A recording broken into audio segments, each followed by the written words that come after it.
ইব্রাহিম ওনার ছেলে ইসমাইলরে দেখতে গেলেন। অনেক দিন পরে দেখতে গেলেন। ওই দিন বাড়িতে সাইয়েদনা ইসমাইল বাড়িতে নাই, বনে গিয়েছে শিকার করার জন্য। বাড়িতে সাইয়েদনা ইসমাইলের বিবি সাইয়েদনা ইব্রাহিম ঘরের দরজার বাইরে থেকে সালাম দিয়ে বললেন, আসসালামু আলাইকুম। ভেতর থেকে কর্কশ গলায় একটা মেয়ে সালামের উত্তর দিয়ে বলল, ওয়া আলাইকাস সালাম। গলার মধ্যে কোনো মায়া নাই, মহব্বত নাই। জিজ্ঞেস করলো সাইয়েদনা ইব্রাহিম, মা কেমন আছো? কাইফা হালুকি ইয়া উম্মি।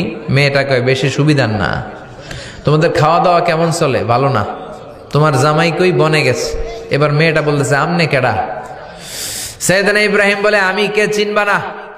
ইদা জাআ যাওজুকা মিনাল গাবা, স্বামী যখন বন থেকে ফিরবে, ফাকরাই আলাইহিস সালাম, তোমার স্বামীর একটা সালাম দিবা।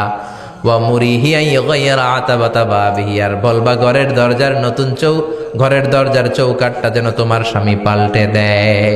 এই কথা বলে বুখারীর বর্ণনা। কিসের হাদিস? বুখারীর হাদিস। ইব্রাহিম চলে গেলেন। ইসমাইল আসার পরে বিবি বলতে আরম্ভ করছে, দুপুরবেলা একটা বুড়া আইছিল। বুড়া কে আইছিল? সাইয়েদনা ইসমাইল বলে, কোন বুড়া আসছে? কি বলছে? বিবি বলে, আপনারে সালাম বলছে। ওয়া আলাইকুমুস সালাম। আর কি বলেছে? আর বলছে ঘরের দরজার চৌকাট যেন আপনি পাল্টে ফেলেন। এই কথা বলার পরে সাইয়েদনা ইসমাইল চিৎকার দিয়ে বলে, ও কি করলি তুই? নিজের কপাল পুড়লি, নিজের কপালে নিজে কুড়াল মারলি।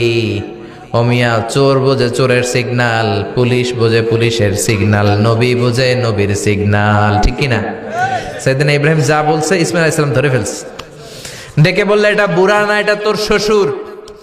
এইটা আমার বাবা ইব্রাহিম খলিল। আমার বাবা যা বলেছে, সিগন্যালটা তো গ্রিন সিগন্যাল না, এটা তো রেড সিগন্যাল, এটা তো বিপদ সংকেত। আমার বাবা যা বলেছে এর মানে হলো তোরে যেন আমি তালাক দেই। Get out, get out, I divorced you. তোরে তালাক দিয়ে দিলাম। বাবার খুশির জন্য তালাক দিয়ে দিস। আপনার আব্বাও যদি আপনার বউরে এমনি তালাক দিয়ে ফেলতে বলে, দিবেন নাকি? আবার দিয়া ফেলেন, দিয়েন না, মুসিবত আছে।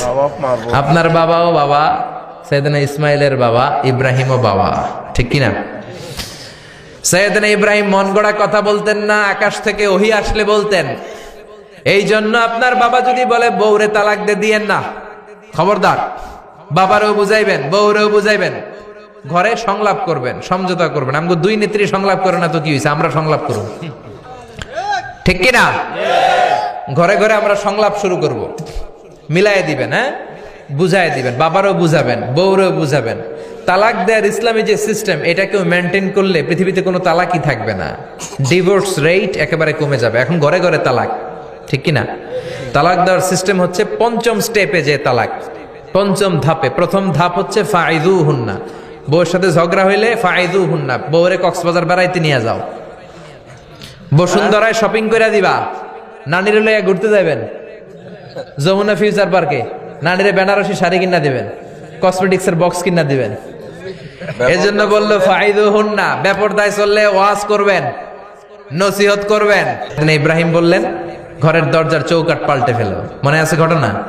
না ভুলে গেছেন বোধহয়? তালাক দিয়ে দিলেন বিবিকে।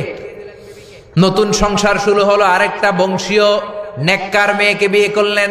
3 বছর পর সাইয়েদনা ইব্রাহিম আবার বেড়াতে আসলেন। আজকেও সাইয়েদনা ইসমাইল বাসায় নাই। সাইয়েদনা ইব্রাহিম সালাম দিলেন, আসসালামু আলাইক। এবার জাদুমাখা কণ্ঠে, কুকিল কণ্ঠে, মোলায়েম কণ্ঠে একটা মেয়ে ঘরের ভেতর থেকে বলে, ওয়া আলাইকুমুস সালাম। ওয়া আলাইকুমুস সালাম। সাইয়েদনা ইব্রাহিম বললেন, কাইফা হালুকি ইয়া উম্মি, মা কেমন আছো? বলো বলো। মেয়েটা বলে, আলহামদুলিল্লাহি আলা কুল্লি হাল, সব অবস্থায় আলহামদুলিল্লাহ। সুবহানাল্লাহ পড়েন। সংসার কেমন চলে? কয় খুব ভালো। খাওয়া দাওয়ার অবস্থা কি? কয় আরো ভালো। এবার মেয়েটা বলে, কে আপনি? এই মরুভূমির মাঝখানে রৌদ্রের মধ্যে দাঁড়িয়ে দাঁড়িয়ে কথা বলেন, কেউ তো কোনোদিন আমাদের খোঁজ নিতে আসে না। কে আপনি? ঘরে আসেন।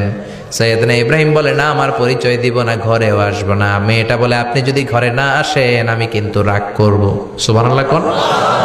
জোর করে ঘরে নিলেন, শরবত খাওয়ালেন, খেজুর খাওয়ালেন, রুটি খাওয়ালেন, মাংস খাওয়ালেন। সাইয়েদনা ইব্রাহিমও চোখের পানি ছেড়ে দোয়া করলেন। ও মিয়া, এটাও মাইয়া, আগেরটাও। আহা, বেশ কম আসরা নাই। সাইয়েদনা ইব্রাহিম মাথায় হাত বুলিয়ে দিয়ে দোয়া করলেন, আর বললেন ইদা জা যাওজুক মিনাল গাবা, তোমার স্বামী যখন বন থেকে ফিরে আসবে, ফাকরাই আলাইহিস সালাম, তোমার স্বামীর একটা সালাম দিবা। ওয়া মুরিহি আন ইউসবিতা আতাবাতা বাবিহি, আর বলবা ঘরের দরজার নতুন চৌকাঠ যেন জীবনেও না পাল্টায়। চলে গেলেন। ইসমাইল আসলেন। বেবি বলল, নুরানি চেহারার এক আল্লাহর ওলির মতো মুরব্বী লোক আসছিল। মুরব্বী আসছে শুনে ইসমাইল তো ভয় পেয়ে গেলেন। কিরে, আগে তো একটা ঘটনা ঘটছে, ঠিক কিনা? কেমন আচরণ করেছিস বল। বিবি বলে, আপনি ভয় পাবেন না, আমি খুব ভালো আচরণ করেছি, আপ্যায়ন করেছি। তিনিও খুশি হয়ে আমার মাথায় হাত বুলিয়ে দোয়া করে দিয়েছেন আর বলেছেন, ঘরের দরজার নতুন চৌকাঠ যেন জীবনেও আপনি না পাল্টান। সুবহানাল্লাহ। সাইয়েদনা ইসমাইল বিবিকে জড়িয়ে ধরলেন। বিবিকে জড়িয়ে ধরে বললেন, ও বিবি, তুই তো পরীক্ষায় গোল্ডেন এ প্লাস। কি এ প্লাস? যেই মুরব্বী লোকটা এসেছিল সাধারণ কোনো মানুষ নয়, তোমার শ্বশুর আমার বাবা ইব্রাহিম খালিল। আমার বাবা যেই কথা বলে গিয়েছেন, যে ইঙ্গিত দিয়েছেন, এটা তো গ্রিন সিগন্যাল। আমার বাবা বলেছেন তোমার যেন কোনোদিন তালাক না দেই, তোমার যেন ছেড়ে না দেই।